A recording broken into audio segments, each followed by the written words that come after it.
Welcome to another session of Pray Without Ceasing, and it's a wonderful opportunity for us to raise issues of prayer unto the Lord.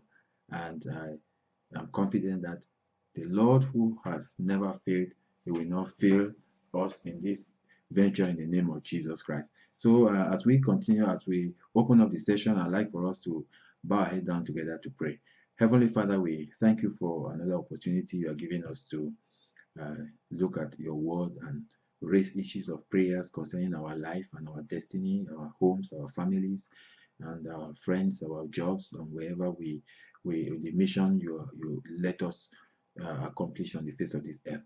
Heavenly Lord, we are looking unto you because we know that we are at a very serious uh, junction of our life's journey.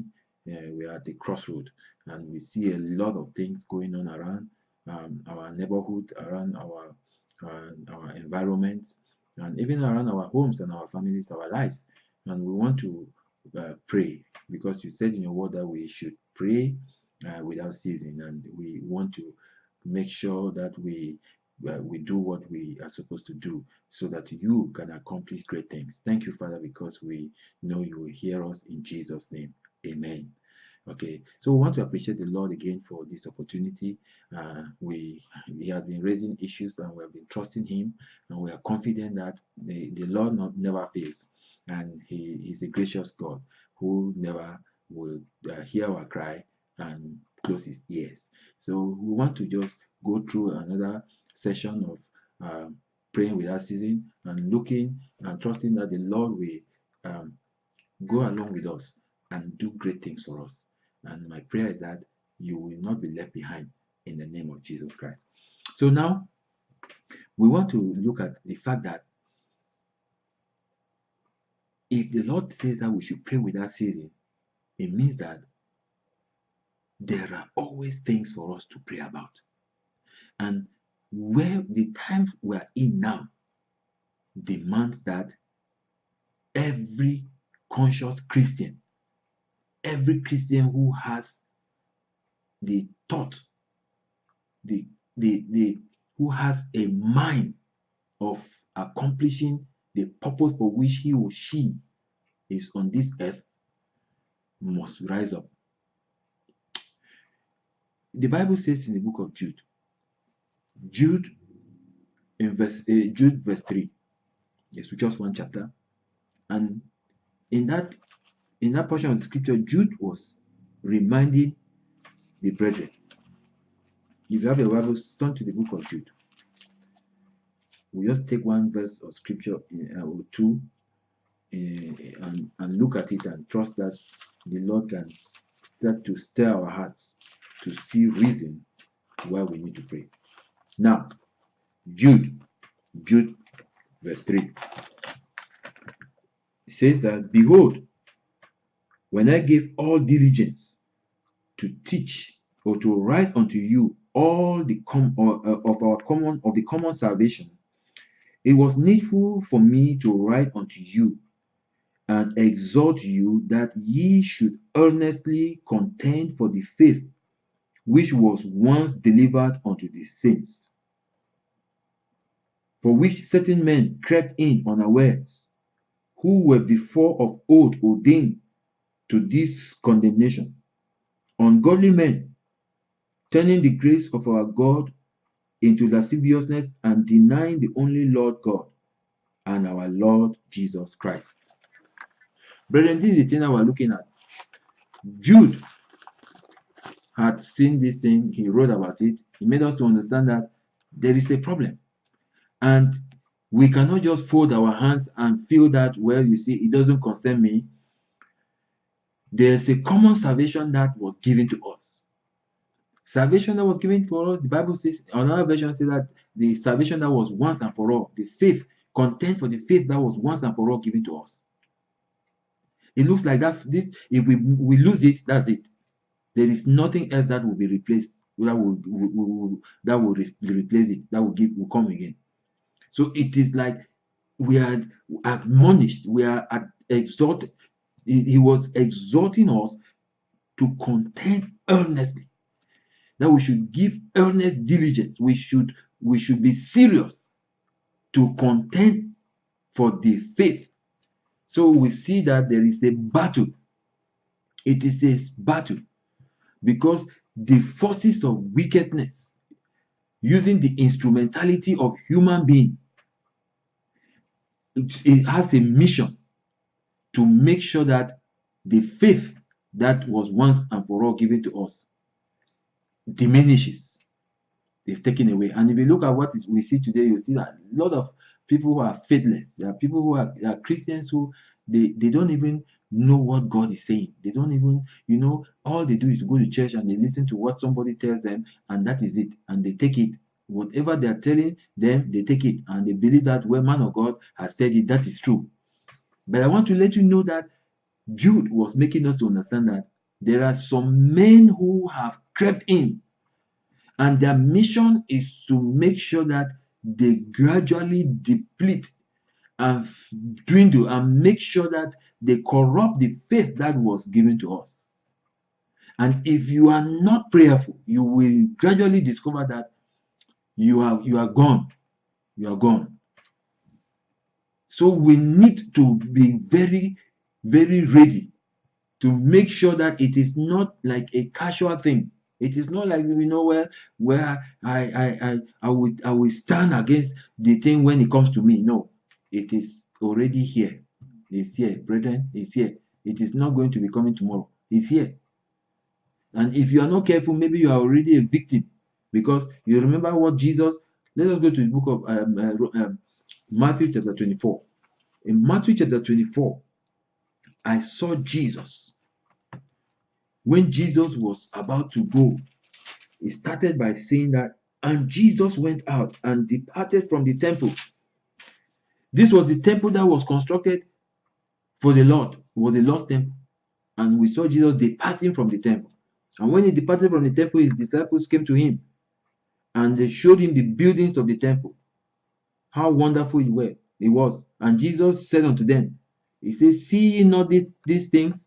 Verily I say unto you, there shall not be left here one stone upon another that shall not be thrown down.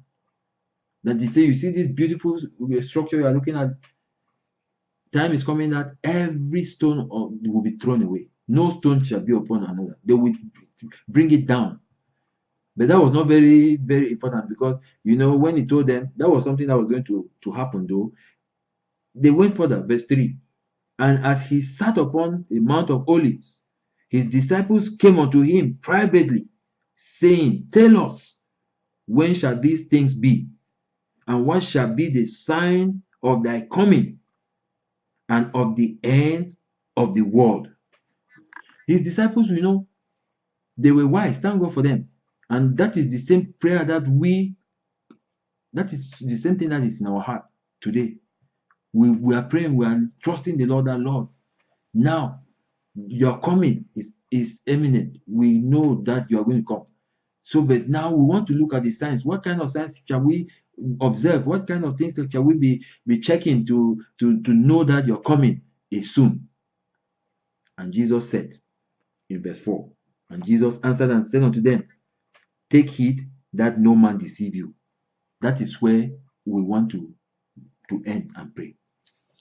Jesus told them that the first sign, the sign that you will watch for yourself, take heed that no man deceive you. These were men who have been with him. These were disciples who have sat under his feet, who have learned from him, who had heard him speak to them face to face, who had taken them from one point to another. They saw him curse a fig tree and the thing withered. They saw him teach them about faith. He taught them a lot. And Jesus was telling them that, take heed that no man deceive you. Friend, the men who are out there to deceive, they are not just ordinary. They are men who are capable of deceiving even the Christian who is grounded. Jesus said, take heed that no man deceive you. And taking heed, I mean, you need to do that by praying and studying the word of God. We can only accomplish that by praying. You need to pray that you don't be a victim of the deception that is out there. And I want to let you know that there is a lot of deception. Deception. There is a lot of adulterated gospel out there. There's a lot of things that are going out there that look good, they look beautiful, they are preached from the Bible, and they look as if this is the truth. And all they come to do is to give us space to be able to live for ourselves. They are only there to make us comfortable. They are only there to make us look great. To make it be about us rather than of Christ. There are men who have crept in, and I want to let you know that the devil doesn't need sometimes to even negotiate with people instruments that he will use. All he needs to do is to find a heart that is not completely tied to the Lord, that is completely committed to the Lord. When he sees a heart that is at a point where it's like he's kind of divided, looking for something for himself, even as he wants to serve the Lord, the enemy, the devil, knows how to use such as instruments to accomplish his own wicked purpose.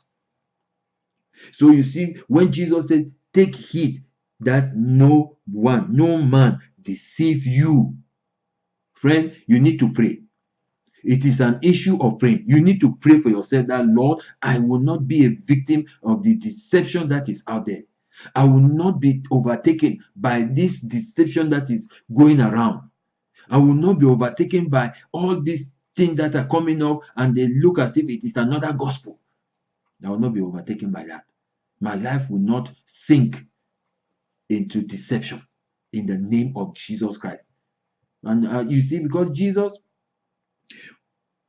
right in those days, there were men who were already doing terrible things. There were men who were coming. There will be there were men who were, they were already there to start to corrupt the gospel. They were there to corrupt the gospel. And what is error can just be the 0.001 that makes the rest of the lot make it up to 100. So error is error. As long as it is error, it doesn't matter the quantity, the amount. As long as water is having an impurity, as long as that impurity, even if it is as minute, the water is impure. So we are looking at the fact that there were men who had already gone out. The Bible says in the book of Paul, in the time of Paul, there were a lot of these men who had gone out. The kind of men that Jude was telling us that crept in unawares. They creep in unawares. They bring good sounding gospel. Have you not watched men who hold in that they are preaching to large crowd and they are holding their phone and they are telling the people that now I'm going to call heaven and heaven is going to talk to us, and they say, hello God, and what do you have for us? And they'll be doing all those jargons, all those nonsense. We see all kinds of things going around today. We see men who stand up and they are prophets and they prophesy and they speak. They tell us the color of the pants you are wearing, on the pants you are wearing. They tell you the color of the socks you are wearing. They tell you your address and their phone number. I don't understand. Personally, I don't know, but I know that something is not going right. Something not going right. There's a lot of all these gimmicks just for fame and to make a good living for themselves. And so we see Paul in his time. It says in the book of 2 Corinthians chapter 2 verse 17. It says, for we are not as many. We are not as many. And there are many which corrupt the word of God. But as of sincerity, but as of God, in the sight of God, speak we in Christ. These were men who were different from others. And there were many others who were doing whatever they were doing, who were corrupting the gospel. They were preaching the gospel just to make a good living for themselves. They were preaching the gospel as a business. And they were making good money, good living out of it for themselves. And they were contending with Paul. These were men who will challenge Paul, who is preaching the truth. They will be challenging him. And there were a lot of people who fall for the deceit. They fall for the errors. They fall for that which is the corrupt gospel, because they feel at some point that the gospel is something that is going to make us look archaic. It will make us look backward. So, and because we want to be modernized. You see, people begin to pray and try to bring God to change. We want to tell God that no, God, this is the 21st century. You need to evolve. You need to leave all those your Old Testament standards and all those your many years back and deal with us as if we are of this age. And the Bible makes us to know that in God there is no variableness, neither is there shadow of turning. He is the same yesterday, today, and forever. Forever, O God, thy word is settled in heaven. His word will not change. So whatever we are thinking and wishing, a lot of people have gone. They like easy gospel. They like the gospel that pampers them here and there and make them feel comfortable and make them feel like, well, you see, I want to let us know that many have gone in. They have crept in, and their purpose of creeping in is, one, to make a good living for themselves. Two, to deceive us so that in the end we will not be able to make it. If you fall in the deceit of the wicked, you will not make it. But you need to arise. That is a reason why we need to pray. And your prayer is that, God, cause my ears not to desire to hear any particular kind of gospel. Cause my ears not to desire the kind of things that it likes. Cause me not to only be turning to where the strange sounds are coming from. I want to hear you. Lord, I need to know, I need to hear you, I need to follow you. Because you said in your word that my sheep know my voice. Do you know the voice of the Lord? That is one issue that you need to be praying about. You need to cry unto the Lord that, Lord, I need to know your voice. I need to hear your voice. I need to be able to locate your voice. I need to be where you are, because I don't want to be overtaken by all these strange voices, these clouds that are without rain, these wells that have no water. I don't want to pursue them. My prayer is that as you look and pursue that the Lord will bring victory into your life. Some of the struggles that you went through, you have come because you became financially challenged because all your money, they kept telling you to sow a seed of something for something, and it never worked. They asked you to bring this, you send that. You have been posting all kind of checks. You have been sending all, and you are still in a very situation. They tell you how, you just need to sow an amount of money and God will forgive your debts. Until today, those debts are still there. They're waiting for you to pay them up. You have to pay them. And I want you to know that if you continue in that trend, you will spiral down. You will only see yourself in the pit, because that is where the enemy wants you to be. But you must say no more. It is not my portion, and I will not stay there. I will not be deceived. He said, take heed that no man deceives you. I pray that you are not deceived. I pray that you commit your life to Christ. And let me show you the way that will help you as you pray, what you need to do. The Bible says in the book of Matthew chapter 11, in Matthew chapter 11, the Lord Jesus started by raising the issue of discipleship. He made them to understand that, you see, come unto the Lord, come unto me, all ye that labor and are heavy laden. Verse 28, Matthew 11:28. He said, come unto me, all ye that labor and are heavy laden, I will give you rest. That is his mission. That is why he came. He came to give us rest. He came to give you rest. And now, when you have received that rest from sin, rest from the burden of the devil, rest from the yoke of sin and the power of darkness, the oppression of the wicked upon your life, he said he will give you rest. You will be free. And definitely you will be free. But there is something that goes along after that. Verse 29 says that, now take my yoke upon you and learn of me. Take my yoke upon you. Jesus has a yoke, and you must put your neck on the other side of the yoke, so that two of you can go together, so that you can learn of him as you watch him, and you can learn of him as you go with him. You can learn of him alongside as he takes you through the path of life. He says, take my yoke upon you and learn of me, for I am meek. He said, take my yoke upon you and learn of me, for I am meek and lowly in heart, and ye shall find rest for your soul. So friends, I want you to pray about this issue. Pray for yourself. And what you are praying is that, because you will be deceived if you are not yoked to Christ. If you have not taken the yoke of the Lord upon your neck and be learning of him and be going with him, you will be deceived. There are cunning men. There are men who are you see, it is like there is a scheme. It's an art. They know how to do it. They are perfect in it, because their mission is for you to, in the end, be deceived and not make it to heaven. But for you to be able to make it, you must arise and make sure that your life is not hooked to those wickedness. That your life is your neck. You put his yoke upon, take his yoke upon your neck, so that you can go with him. It is only then that you can resist, that you can steadfastly contend against for the faith, contend for the faith that was once and for all given to you.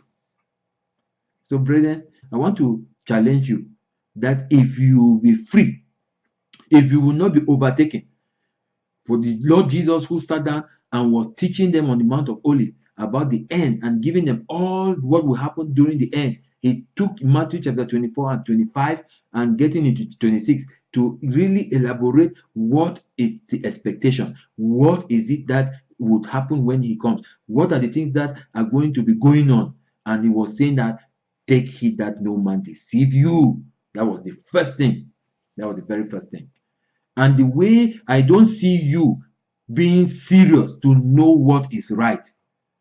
I see you just taking everything because you say, oh, this is a man of God. And I want you to know that there are a lot of men, great men, who have big congregations, who are members of the Freemason. They are there, their heart is not completely yielded to God. Even if at all they don't understand that Freemason is a society that is contrary to that which God has called them into, they should not, by reason of the activities, they should know that they should not be there. But I want to let you know that a lot of them who are members. There are a lot of them who are members. There are a lot of things going out there, and we call people Christians. They are not Christians. There are a lot of them who don't even believe in the fact that Jesus died and resurrected. There are people who don't believe that ministries, churches, organizations that believe something else. But when we want to talk, we call them Christians. They are not. You'll be deceived.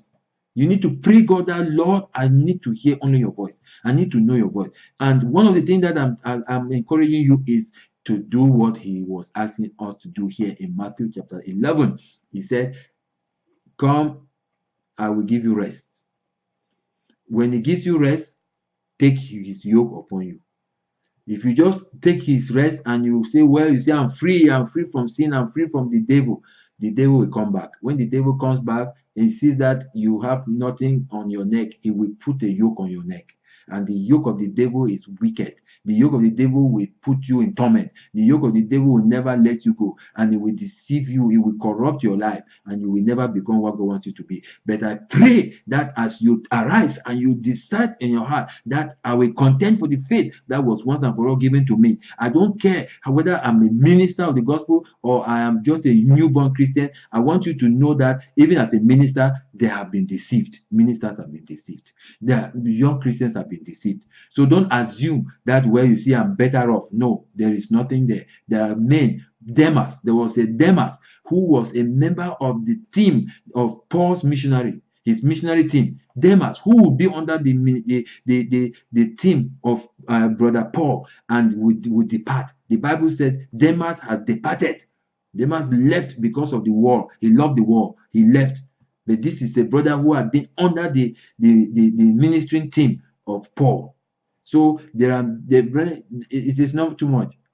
Tomorrow you can start preaching something because you like to receive. When you are gullible, you take from every man because they stand over big congregations and they teach things you don't check. The Bereans, the Bible says they were wise. These Bereans, when Paul preached to them, they will go home and they will go and check what he was saying.